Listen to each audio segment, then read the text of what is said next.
Hello everyone, আজকে আমরা যাচ্ছি বিয়াতে। এটা হচ্ছে শায়েস্তাগঞ্জ ফুল ৭০টি। এখানে হঠাৎ করে জামার গাড়ি আটকে ফেললো। তারা কিন্তু তারা যে কাজটা করে মানে কতটুকু যৌক্তিক আপনারা কমেন্টে বলে যাবেন। তারা যে কাজটা করে এই কাজটা কি সঠিক না বেঠিক, মানে কমেন্টে বলে যাবেন।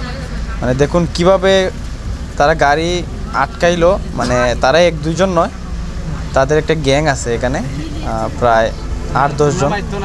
তারা প্রত্যেক বিয়ার যাত্রী মানে কোনো অনুষ্ঠান হলে এরকমভাবে তারা আটকায়। এই যে দেখুন, কোনো অনুষ্ঠান হলে সাধারণত জামাইয়ের গাড়ি আটকে কিছু টাকা পয়সা আদায় করে, এটা সম্ভবত ছাদা। দেখুন কিভাবে তাপাইতেছে এখানে।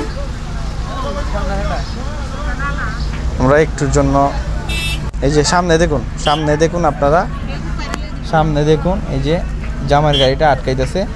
মানে কোনোভাবে গাড়িটা যাইতে দিতেছে না, অন্য গাড়ি থেকে যাইতে দিতেছে। মানে জামাইয়ের গাড়ি এখানে দেখুন আরও ৩-৪ জন দাঁড়িয়ে আছে। মানে তাদের একটা গ্রুপ আছে, সেই গ্রুপ অনুযায়ী তারা দাঁড়িয়ে আছে। কীরকম নোংরাবাজি এখানে, মানে কতটুকু যুক্তিক আপনারা বলে যাবেন কমেন্টে। মানে তারা যে কাজটা করতেছে, কাজটা কি ঠিক করতেছে কিনা। দেখুন গাড়িটা কোনো মতে যাওয়ার চেষ্টা করতেছে, কিন্তু তারা আটকে দিতেছে। দেখুন অবস্থাটা দেখুন।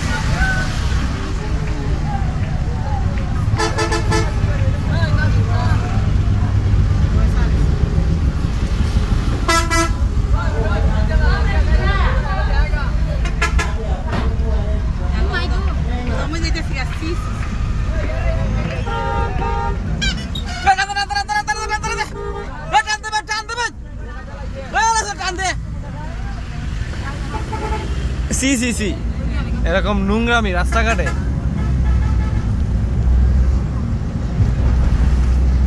তুমি